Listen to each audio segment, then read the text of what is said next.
winter of 1945, Bavaria lay silent under a heavy blanket of snow. Villages that once waved flags now stood empty, their chimneys dead, their streets hollow. Hunger crept quietly through every home, carried in the thin walls, and whispered in every cough. Mothers boiled snow to trick their children into thinking there was soup, and every night seemed to stretch colder than the last. In a small, battered house, Marta knelt over a pot containing a single shriveled potato. Her hands were red and cracked from the cold, her breath clouding in the dim light.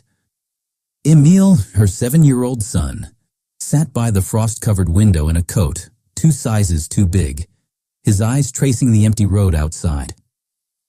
"Mama, will Papa come back?" he whispered. Marta did not answer. There were no words that could comfort him anymore.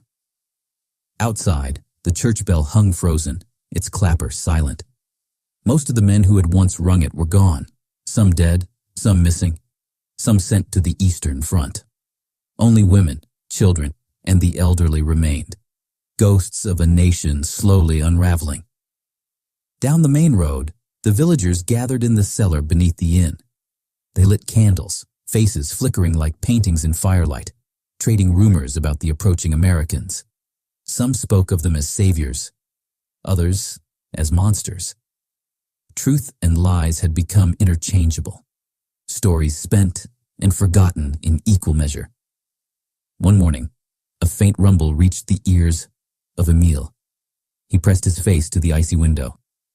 "Mama, they're coming!" Marta's heart skipped. Snow swirled across the empty road, and slowly, dark shapes emerged through the mist. Trucks, heavy and slow, their outlines blurred by falling snow. The lead truck rolled forward, headlights cutting through the haze, and soldiers in olive green climbed down cautiously, rifles slung behind them. A small tin of milk bounced near the well. Emil ran to it, eyes wide. "No guns," said one soldier, his German broken but understandable. "Only food." Boxes of U.S. Army rations were unloaded, chocolate, canned meat, powdered eggs, coffee. Mothers wept quietly, children squealed in disbelief, and a fragile hope began to spread through the village. Marta hugged Emil, holding him tightly as she tried not to let herself hope too much. One soldier handed her a heavy blanket, olive green and warm, and tears froze on her cheeks. Private Ray offered chocolate to a shy boy, while Sergeant Miller coordinated the unloading quietly. Mothers and children approached slowly, accepting food with trembling hands. Marta hesitated, pride and hunger wrestling within her, until Emil tugged her sleeve. "Please, Mama." She nodded and the boy laughed, the first sound of joy in months. The village square slowly came alive. Children danced in the snow, old men chopped firewood, and the smell of boiling water drifted through the air. Broken hands held warm tins. Broken hearts felt something lighter than despair. Even Kruger, a local man loyal to the old regime, watched from the edge, furious. "Milk today, chains tomorrow," he spat. Ray approached calmly, helping him steady after he stumbled in the snow. "We're not here to hurt you," Ray said gently. Kruger collapsed in exhaustion, bewildered by mercy. Days passed, and the Americans returned with more supplies. Blankets, food, medicine, even paper and pencils. Villagers baked bread, mended clothes, planted gardens. Marta taught Emil to read from a tattered Bible.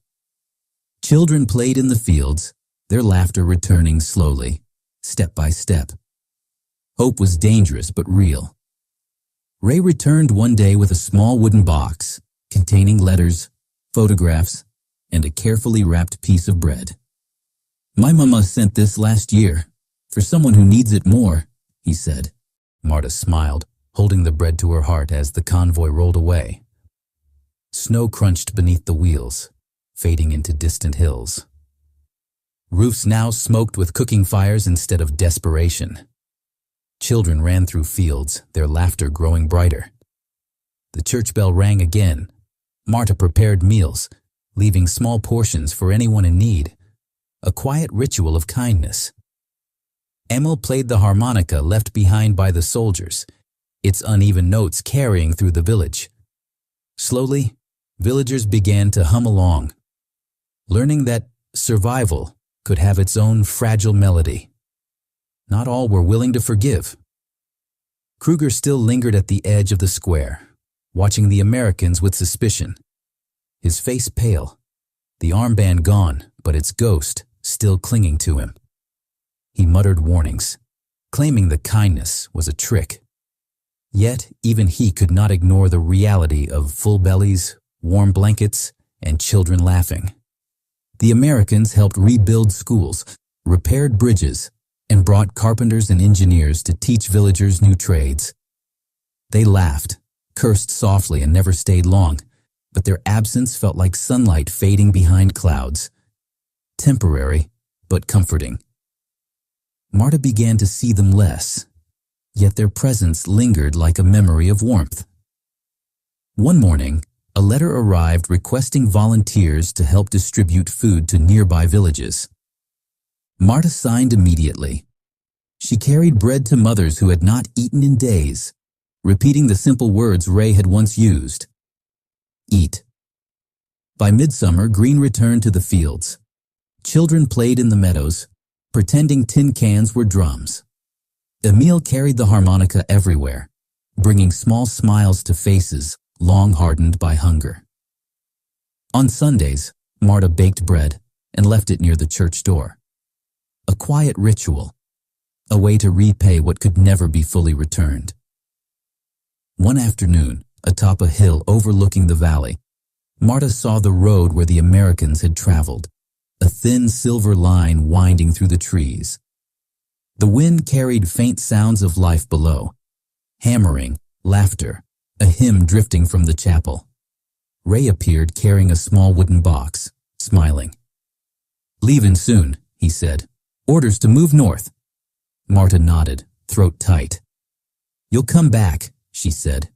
"Maybe not me, but someone will. Someone always does." He opened the box. Letters, photographs, and a small piece of bread wrapped in paper. "My mama sent this last year. She said, if I ever meet someone who needs it more, I'd know." Marta pressed the bread to her chest. When he walked away, she didn't cry. She only held it close and watched until he was gone. Years later, Emil told his children about that winter when strangers came with food instead of fire. He said it was the year he learned what victory truly meant. Not flags or treaties, but a soldier sharing his last loaf of bread with strangers. Marta never forgot the lesson. Every time she broke bread, she remembered the words written by an American mother.